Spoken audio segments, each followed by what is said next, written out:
God and God's faithfulness to this congregation. I declare to you this day, brothers and sisters, that the Rossville United Methodist Church is a church that is built on the rock of Jesus Christ. Thanks be to God. Let all the people say, Amen. And now I will invite Dean Page to come forward. And I think just as soon as Dean is finished, Bill, if you will come forward. And then as soon as Bill is done, Jim, if you will come forward. And if you'll step over there, then you'll have that microphone. Right? I don't know how I could have had a better lead-in to this part of our program than we've had from Anderson this morning.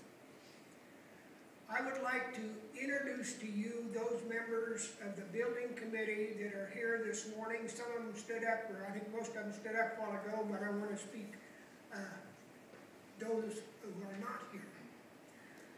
Mr. Ed Claycamp,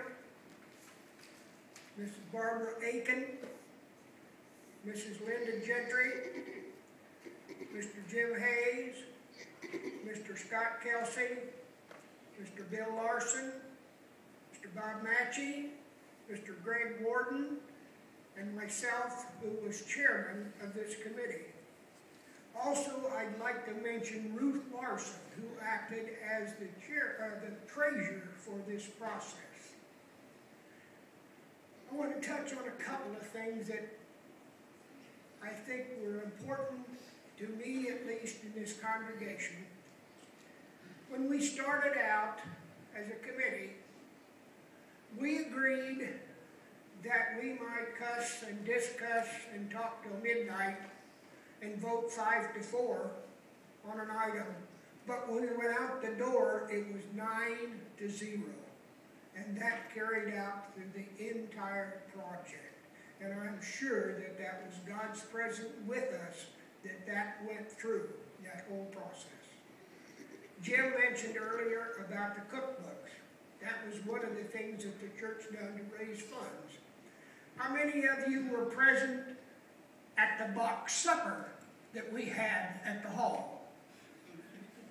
That, to me, was one of the highlights. The ladies, for those of you who don't know what a box supper is, the ladies brought boxes, and then the fellas, they were auctioned off.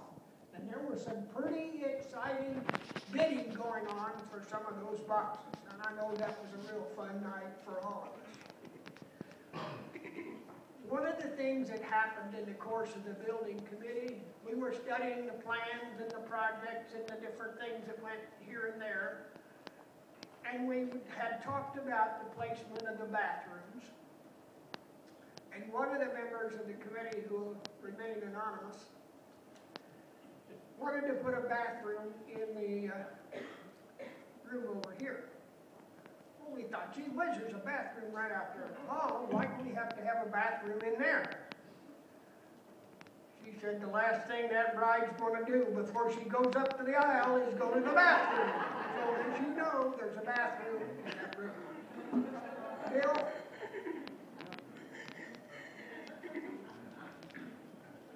What a lady. I'd like to talk about some words and phrases that we've heard in this congregation for a number of years that tell a story of the time before we started the building program. One of the words is to persevere. How many of you ever have watched the movie, a Clint Eastwood movie called Josie Wales? Well, there was a partner of Josie Wales, an old Indian who suffered through the trail of tears, and he was told by a white man to persevere. And the old Indian was trying to figure out what that meant because there was no word in his language that came close. Persevere is one of the things that this congregation has done. But I'd also like to talk about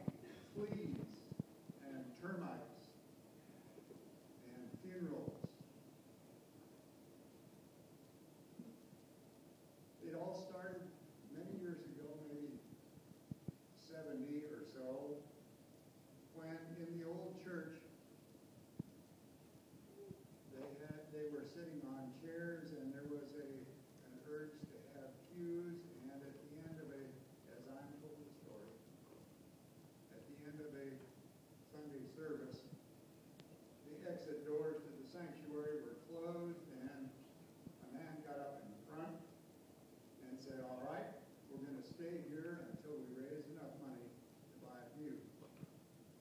And they did. And they did it. And later on, 50 years ago or so, 60, a man had a vision of the need for additional Sunday school rooms.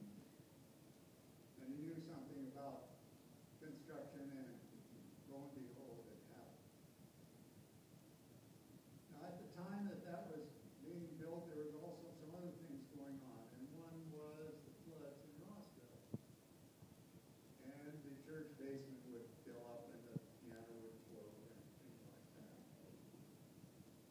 When all these things were going on, another phrase comes to mind that was brought to us by a substitute minister that came here a couple times or more, and he would often use the phrase "in the context of the time."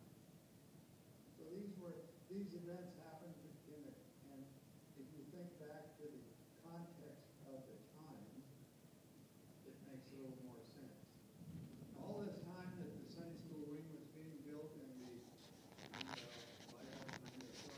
sanctuary had been built years before then, the pews had been built, and progress was going on in the context of the time. Funerals occurred,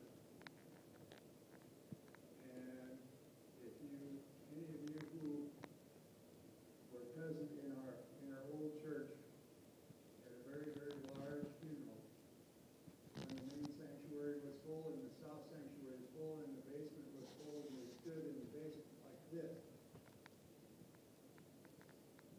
and listening to the floor upstairs creak.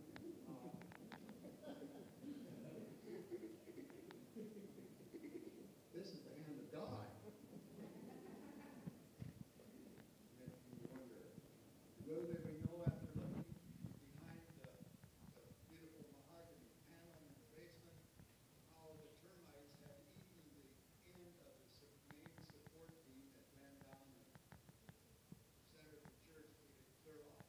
It wasn't resting on the foundation anymore at all. A man had the vision that this church needed to come about, and there was a house on this lot, standing about the size, at the same place as the fellowship hall is now. And that house was given to the church, and it was used for storage, it was used for Sunday school classes, it was used for this, that, the other thing. And one time when it was empty, some of us had to